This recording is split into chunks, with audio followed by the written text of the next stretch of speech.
So, how many of you guys know that another church, another group of believers meets here after we're done on a Sunday?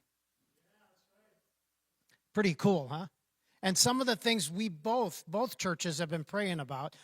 Josh and Wendy, come on up. The things we've been praying about is that we would get together more and do more things together. And so as we were talking with Josh, we were encouraged that he would be willing to give his testimony here. 1 Peter 3:15 says what? Always be prepared. Always be prepared to give an answer to everybody who asks you, to give the reason for the hope that you have. A lot of folks may or may not know, Josh, you find your roots in Vietnam? Laos? There's been Christianity knocking at the door. They've been there. The Lord is at work everywhere. Amen? And so I'm really excited to hear what God has done in Josh and Wendy's life. So give it up. Well, thank you.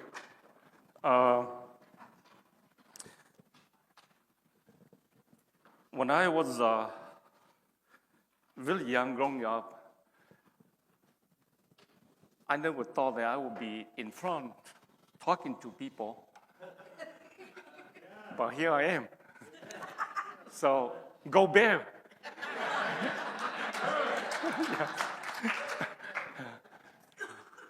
All right, let's go to the next slide. Okay, you can help me. There you go. So, Pastor Mark and Barbara and David and the whole family, that's the family that sponsored me to come to the United States in Louisville, Kentucky. And they are the kindest people that always in my heart. And in my whole life, I always thought about them and remember them. And when we are looking for a permanent church building, we asked Pastor Randy and Pastor David and the rest of you if we can come here and worship here until we find a home for ourselves. And I have an opportunity to meet many of you. And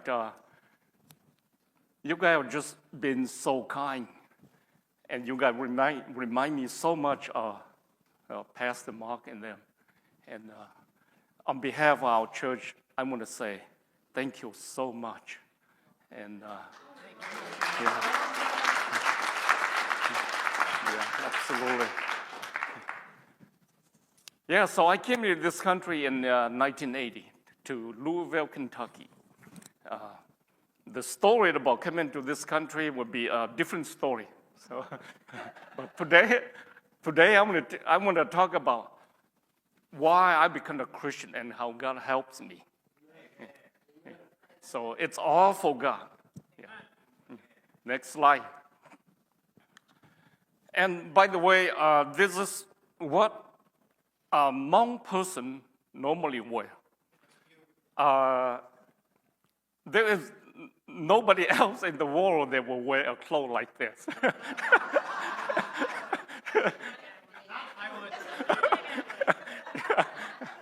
So if you go to like Burma, Thailand, Vietnam, Laos, China, here in the United States, Canada, and you see people that wear clothes like this, they are Hmong.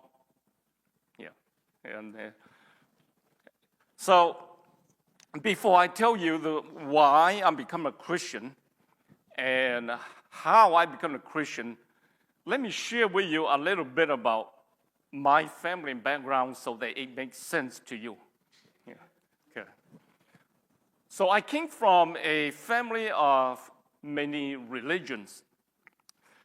My grandfather was a shaman. My father was a Buddha priest. My mother and I are Christians. You can see the contradictory and the unity and the mixture and sometimes even chaotic stuff in there. So this is what a shaman altar looks like. Yeah.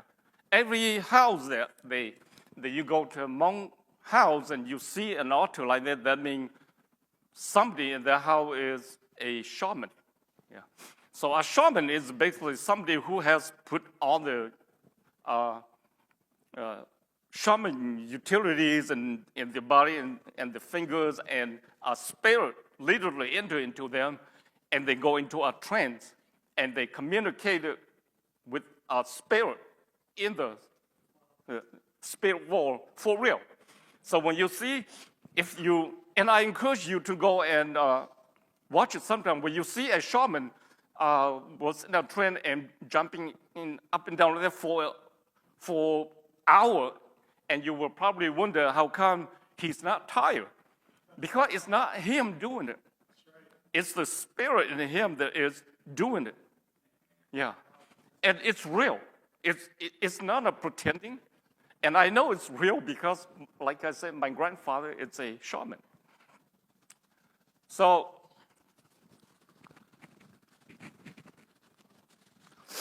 my grandfather, he inherited the shaman spirit from his father and from his grandfather and all the way back to China. Yeah. Now, Hmong people, we originally are the native people of China. We call ourselves Hmong, but the Chinese call us Neutzu. It simply means native people of the land. So if you ever wonder who were there before the Chinese, that's us. Yeah. Yeah. So before my grandfather died, he grew up to be a really old age. And he asked my father to make a promise.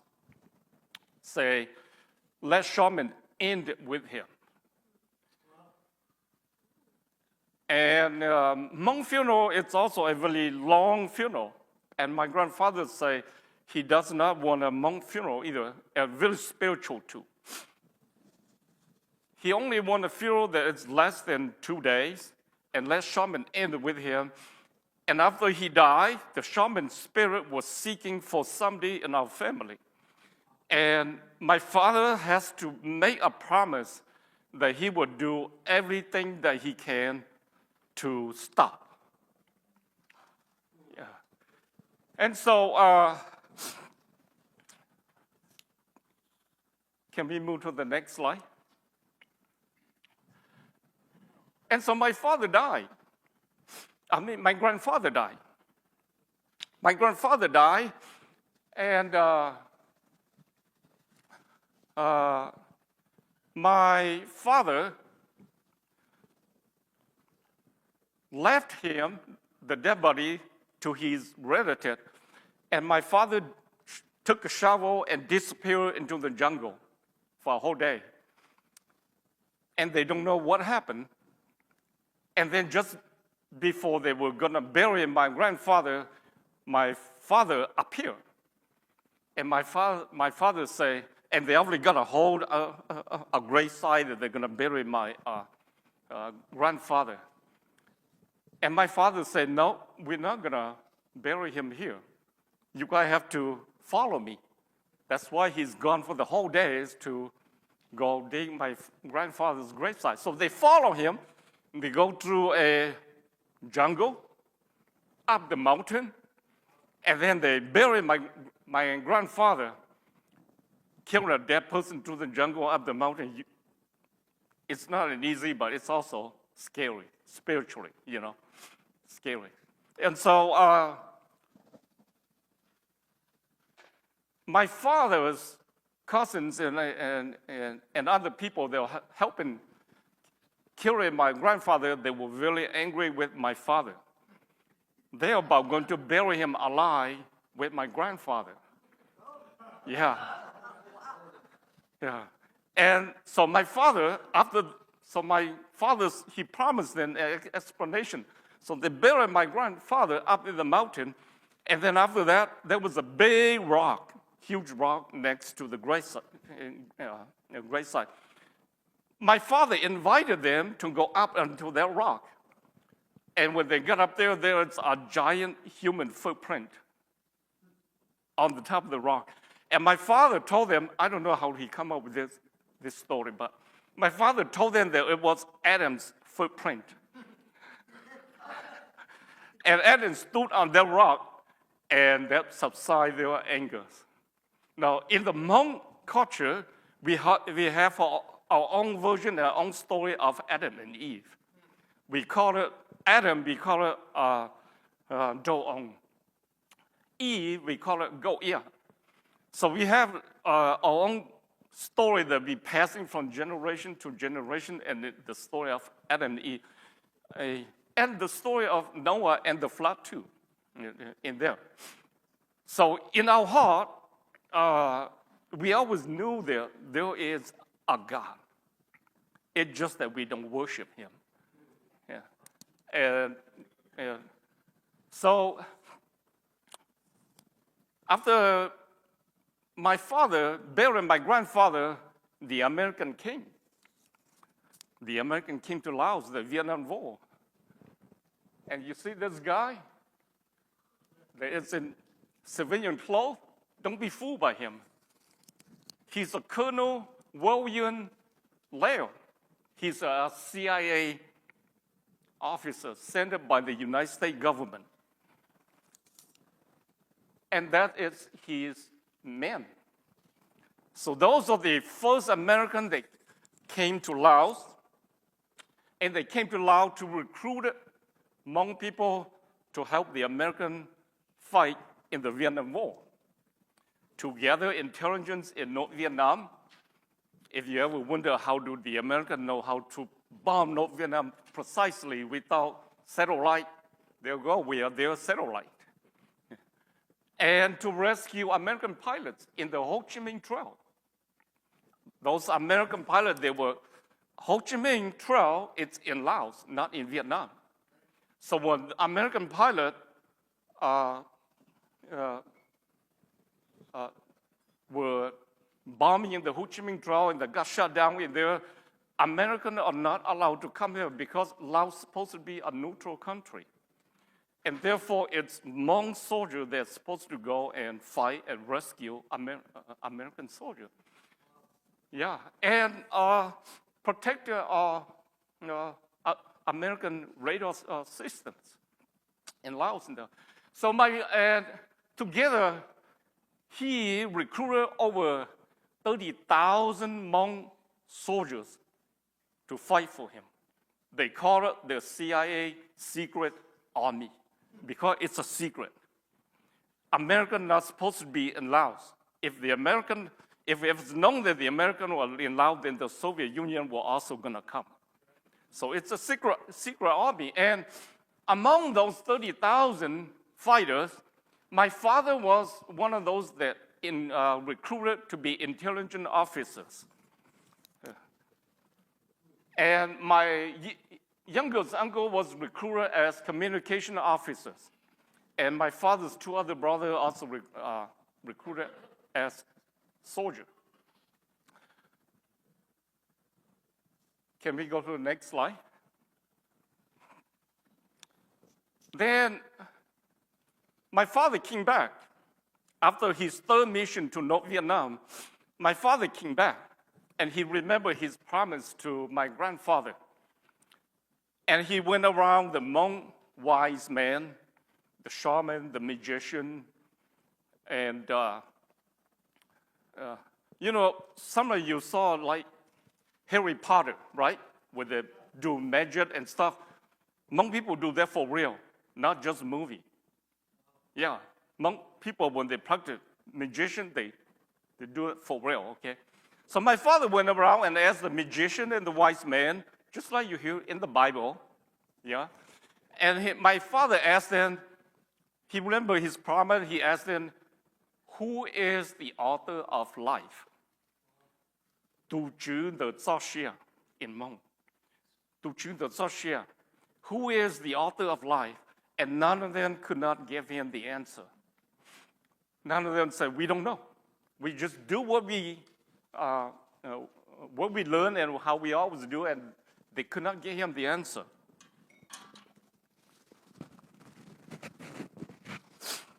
So my father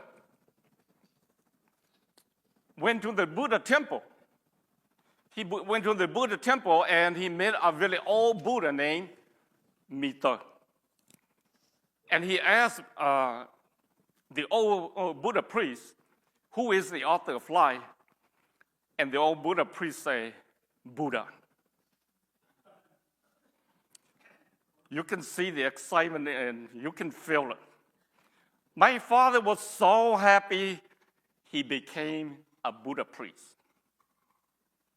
He believed it because he was looking for the author of life, the one who can stop the shaman spirit. And he was so excited. He became a Buddha priest. A Buddha priest, like a Catholic priest, they cannot have a family. So he abandoned us, his family. He abandoned his job with the American, and he went to live in the temple, just like those pictures you see there. And he became a Buddha priest and lived in the temple. And he became a Buddha priest for 3 months because he believed so much. He studied so hard. And after 3 months, he realized that it was not God. Yeah, it was not God. And he went out. And he went out. He said, it's not God. It's not the author of life. He went out. And to make a long story short, pretty much everything I say is a long story short, okay? Otherwise, we have to sit here forever. But we have to go watch the Bear game, so. Yeah.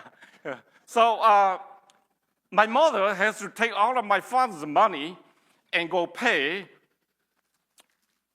those strong men in the village to go and to fight to get my father out. That's a story of itself. Ask me about that story someday and I'll tell you. That's a whole story of itself. It took my father out. And so they got my father out of the Buddha temple. And my father is still looking for the author of life, even after the Buddha temple there. So he came back. Can we go to the next slide? So he came back, and he rejoined the American. He came back to us, to his family, and he rejoined. And they see. That's okay. And this he came back and he rejoined the American, and they promoted him to be a major. He does not went back into North Vietnam anymore. They gave him an assignment. And can we go to the next slide? See, maybe it's better. There you go. It's a better one. Yeah, that's more familiar to you guys. And so he became the commanding officer of a military base, the CIA coordinator called Lima Site 27. Yeah. And there are 32. Okay, Lima Site 32. And but the real name is called Bua Long. That's the name of our village, Bua Long. But the CIA, they only go by Lima Site 32. That's their code name, secret name. So in our village where we live there, where they promoted my father to be the commander in protecting that village there. That village there became one of the most fought places in Laos. And it's because we were sandwiched between the Ho Chi Minh Trail and the American headquarters in Laos. And in order for the North Vietnamese to get to the American who they really wanted to kill, they have to go through us. We were in the way. So from our village to the east, it's just only 2 days of walking, and there's the Ho Chi Minh Trail. And then to the west, it's just 2 days of walking through the jungle. Now, in our village there's no walking. If you want to go in and out of our village, it has to go by airplane. The American will use airplane to drop us only. If you go by foot, you're a dead man, that's it. You know, if the Vietnamese don't kill you, when I say Vietnamese, please remember, I'm talking about no Vietnamese. I'm not here to be a racist or anything. Yeah. If the Vietnamese don't kill you, the Hmong will kill you if you go walking. So you have to go into an airplane. So you can see in my life, I was in an airplane before I was in a car. Yeah. So they really, really want to give to the American, but they always have to come in and to us. And in the village that we live there, at night we have to sleep in the bunkers every night. And in the day, when it's cloudy, we also have to go and stay in the bunkers. And the reason is because if it's cloudy, and if it's at night, and the Vietnamese came, then there will be no air support, because we require air support from the American. So on a nice sunny day like this, we know that we're safe. We can go out. And in this village that we live in here, we cannot retreat, and we cannot be defeated either. Our only option is win or die. Because if we retreated or if we defeated, then they have direct path toward the American. And we have no option but to win or to die.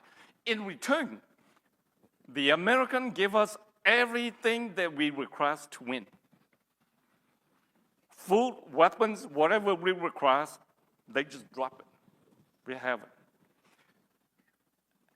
And at night, living in this village, there has to be absolutely no light.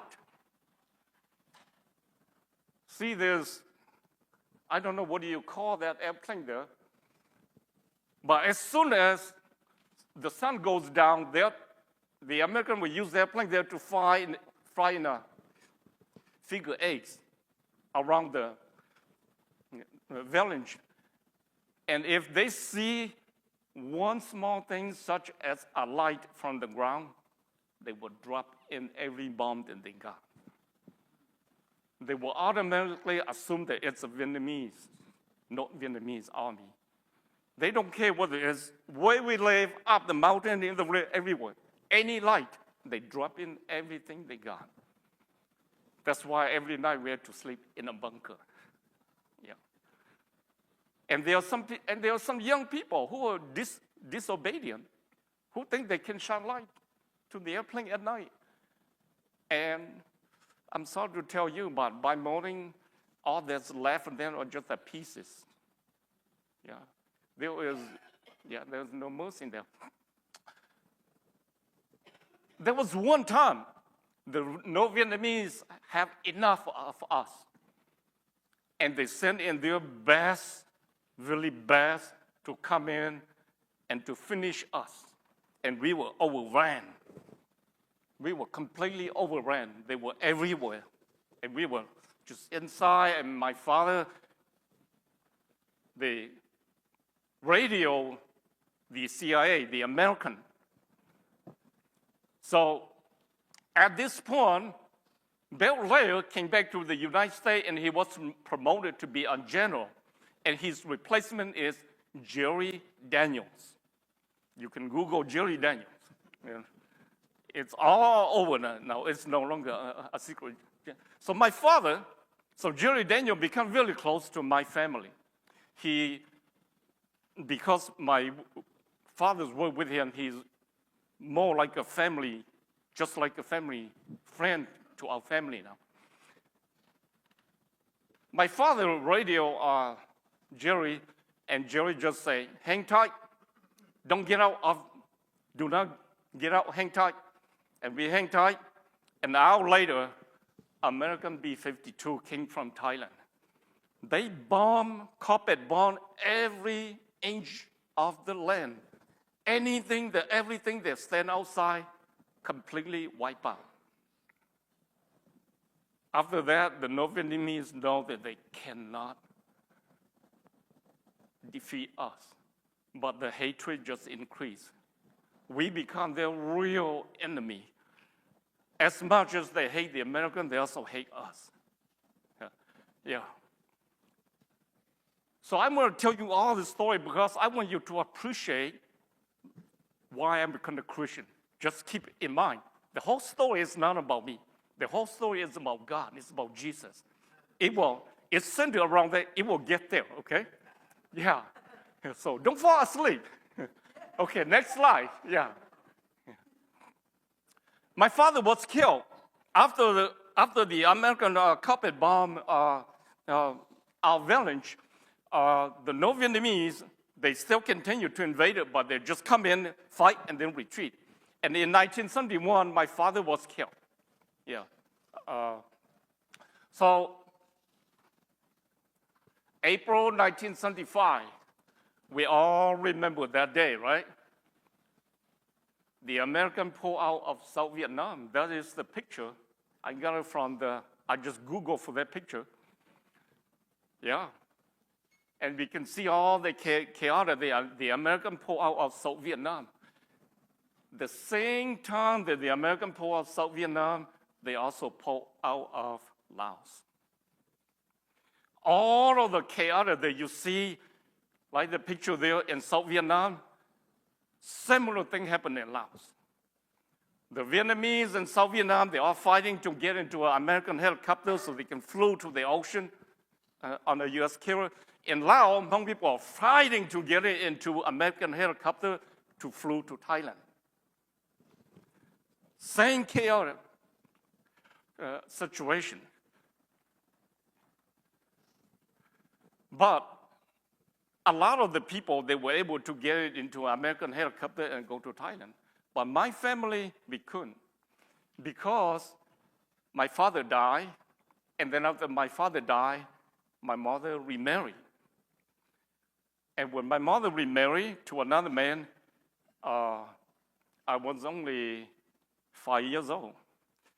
But we cannot go with her due to cultures. So I became an orphan. I became an orphan. I had to live with my uncle and live with my brother.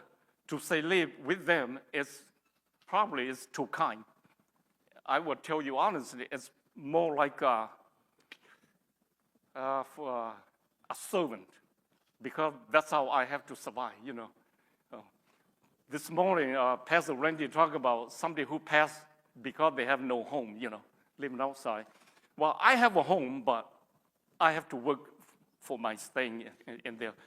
And because of my situation, I cannot go to Thailand. I don't, all of the people, they were high ranking, they're working for the American, they got into an airplane, they all flew to Thailand, and they are safe. Then in June 1975, the Vietnamese have complete the control of Vietnam and Laos. Everything that you see happen in Vietnam, in South Vietnam, is very similar happened in Laos. And they came, and when they got complete control, they really, really want to kill Americans. It's their enemy, you know. They lost a lot of people. They lost a lot of people that they love, that they know. And the fighting was for a long time, and there's a lot of killing. But the Americans are gone. The Americans are gone. the closest to an American for them to kill are the Hmong, because we are their protector. And they came, and the killing started, the revenge. And though I was only I was only 7 years old, 1975, I was only 70 years old, they don't care. Because my father worked. They don't care. They want revenge, they want blood.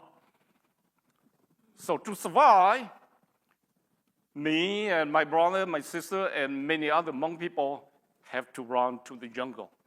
We have to live in the jungle. And we have to hide in the jungle from 1975 to 1980. We live in the jungle. We normally run and hide, but sometimes when necessary, we fight back. Only when we have to, but mostly it's run and hide and just try to survive. So I'm sure many of you remember the movie Tarzan, right? Well, don't believe that, the movie Tarzan. That's just a movie. I'm the real Tarzan. I live in the jungle. I grew up in the jungle. I deal with the real animal. I'm the real Tarzan there. Yeah. Yeah, so we run and we hide it in there, and soldiers, they will keep coming in, they'll keep chasing us. And they kill a lot of us, and we kill a lot of them too, even after the war. Because that's not that we wanted to kill, but because we have to. We have to in order to live, in order to survive. Then, by 1980, living in the jungle, we ate pretty much everything that we can find. Food's running out, guns getting rusty, run out of ammo. We don't have weapons to fight back. So to survive, we have to make a very deadly journey to Thailand. At that point, 1980, we decided, live or die, we have to go through the jungle to Thailand. And then come to America. So we make our really deadly journey there to Thailand. And when we first started with just a small group, but as we came, other small groups saw us, and they joined us. And then the group get larger and larger and larger. And the problem we get in the large group here is that now you cannot hide it anymore. It's hard to find food, and also the soldiers know exactly where we're moving. So they came in, so they come every day after us. So there's no stopping. That's why I call it a daily journey. There's no stopping. We have to constantly keep moving, day, night, keep moving through the jungle. And there's no stopping for anything. For people that got sick and cannot walk, we just sit them down under the tree and we just say, sorry, but goodbye. We just move on. For our old men and old women that we honor and respect a lot, we dig a hole, we lay down on the hole, we cut tree branch, we cover them, and we say, as much as we honor you, we're so sorry, but we have to go. Foods are running out, soldiers are coming, and we're saying goodbye, and we go. For babies that they cry a lot, we poison them with opium. There is no time to be sensitive because it's about surviving. If you're not die of hunger, the soldier will kill you. Sickness, all kind of things will happen. So we keep moving. We have to keep moving. It's truly a very deadly journey to Thailand. It takes us 30 days of walking through the jungle there. And when I say 30 days, I'm talking about night too. Yeah, and we're moving. So a lot of people die in the jungle. Can we move to the next slide? So by almost the end of the month, we got to this, mountain right here. There's this mountain right here. The Laotian call it, in Hmong we call it Dong Pachu. In English, it just means a mountain that's very flat. You can see it's all flat. You can see it's all brown because nothing grows up there. There's nothing growing. It's all rock up there. Nothing grows up there. And when we got up there, our food was running out. Our food was running out, and we had to stay up there for 1 week to wait for a night that has no moonlight. By the time we got up in that mountain, Thai is this way. This is the Mekong River, and the mountain is right there, and Thailand is right there. And when we are up on the mountain, we can see Thailand right there. Remember, God told Moses, go up the mountain and look at the promised land. We look at the promised land right there. But we have to get through the jungle, across the rice field, and swim across the river to get to Thailand. The middle of the river is the Mekong. The middle of the river is the border between Laos and Thailand. That's why they put a white line right there. So we were up there, and the soldiers that were chasing us, they did not come up to the mountain. They knew where we go. So they obviously stationed along the river, waiting for us. They don't need to chase us anymore. It was too close. And they were there, and we knew that they were there too. So that's why we had to wait for a night that's completely dark, no moonlight. And we had to wait up there for a week. No food. Up in that mountain there, we only drink waters and eat tree leaf. Any one of you guys a picky eater? Just go without food for 7 days. You will eat anything that they put in front of you. You won't be picky anymore. Yeah, that's all we eat. You can see, even on the picture there, you can see there's nothing grow up there. So all we can do was just eat tree leaf and then wash down with water. And we go there. I don't have to tell you, we are really hungry. We are really hungry and really weak. But we have to survive. We can't give up. We can't stop. We have to keep going. We have to take one feet over the other and then have to keep going. So on the night when there is absolutely no light, we know that was good. We continue to watch the moon every night. And we knew that, so on that particular night, we wait until the sun goes down. We walk down the mountain to the jungle, and we hide at the edge of the jungle there. Yeah, just as we were hiding there at the edge of the jungle there, I still remember the picture vividly. One of my friends, when we come in, he was kind of sick, but it was sick in disease as well as sick in not having food. And by the time we got to the edge of the jungle there, he could not move anymore, and we sat there for a little bit, and he died right there. And we just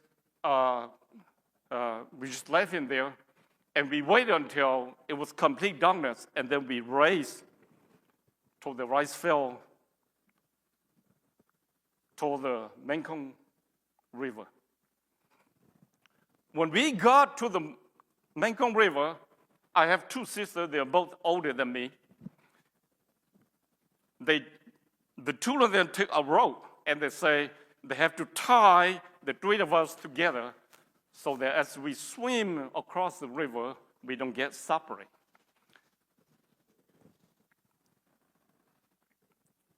As we were tied, as we were in the river, I still remember the water was just only right up to my knee height.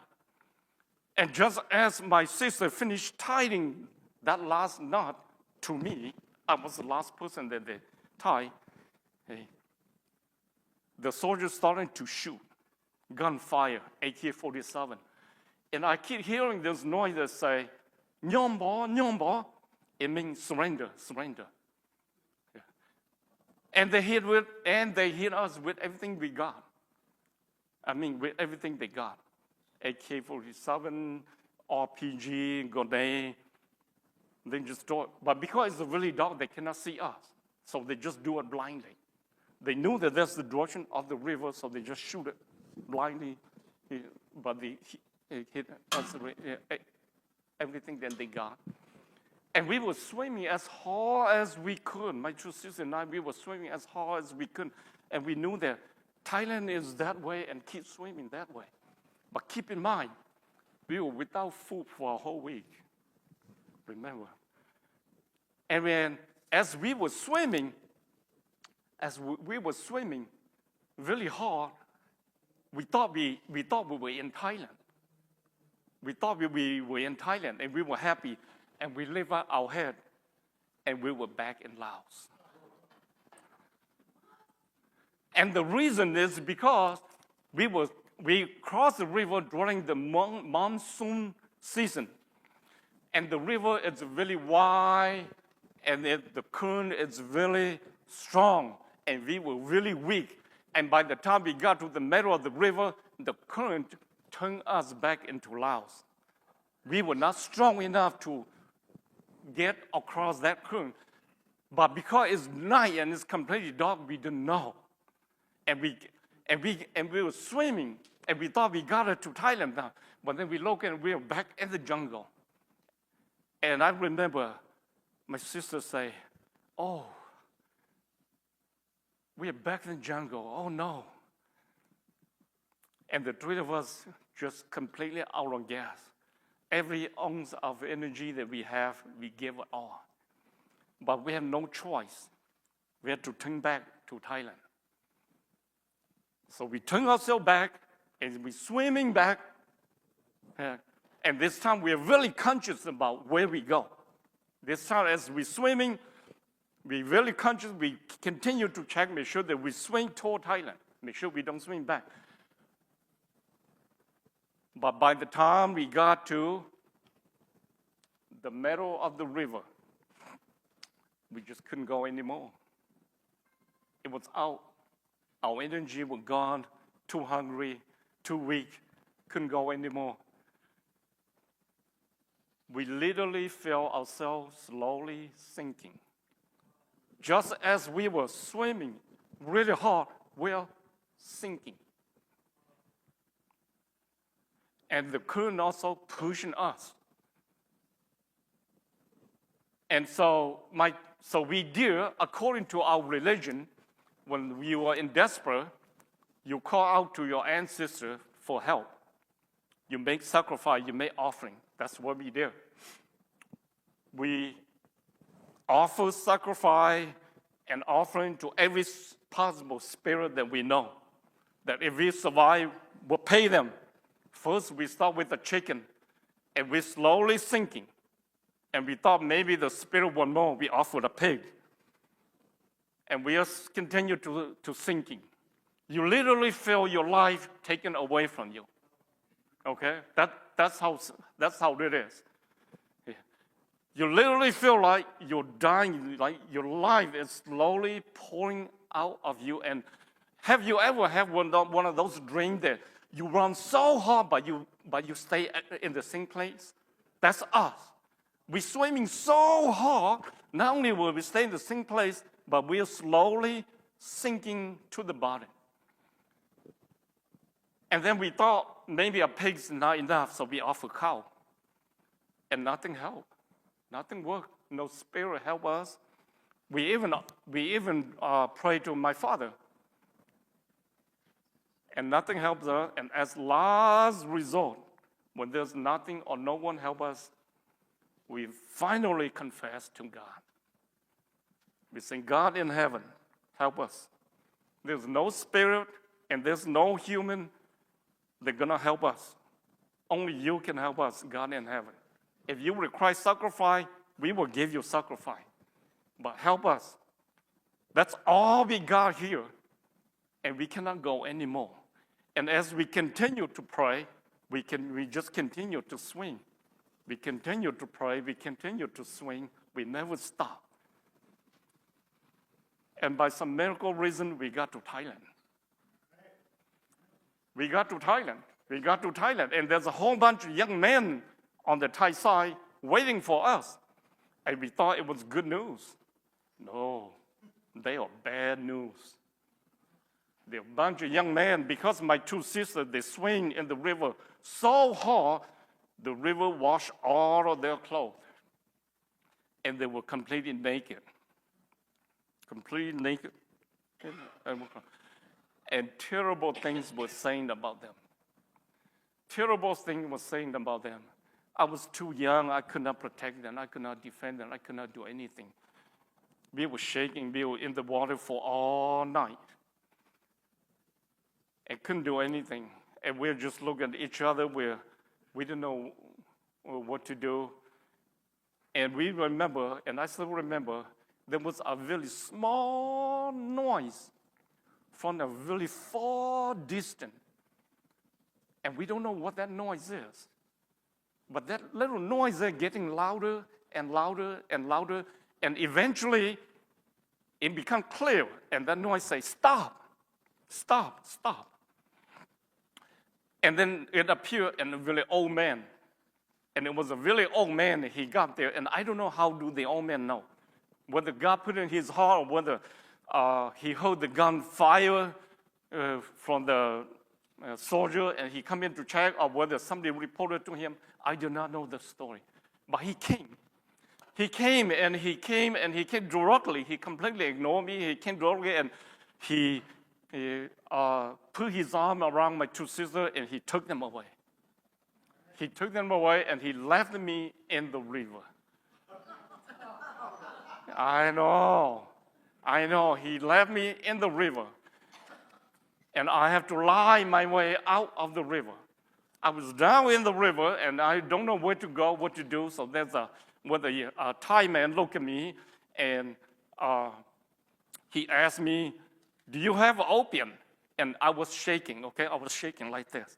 Not that I say yes, but I was shaking. And he thought I said yes. So he was so happy. He picked me up.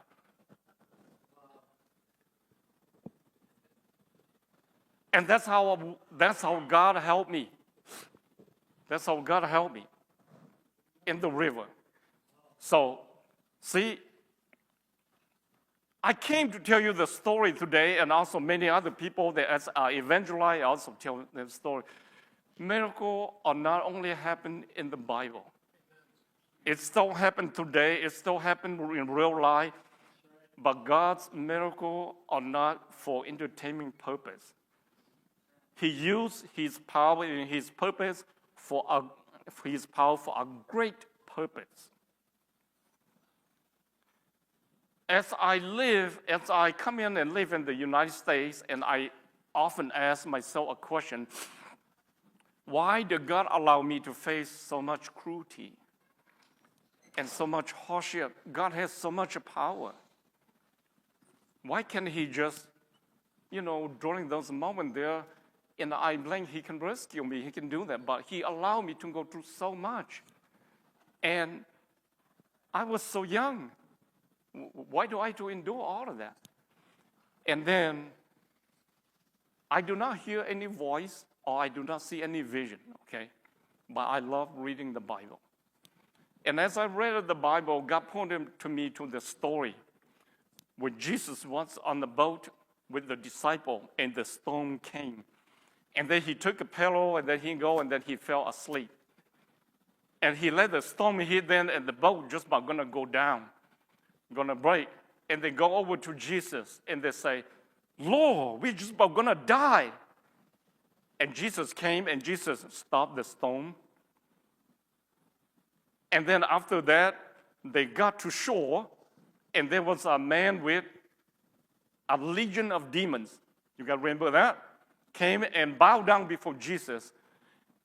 And after that, before the storm, the disciple only called Jesus rabbi, teacher, right? But after the storm, they called Jesus the Son of God. And I understand. Have I not gone through all of that, I would not understand that Jesus is God. That God is God.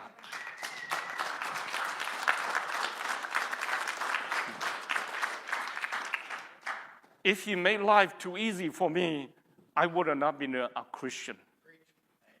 I would have said, no, I did it all by my own.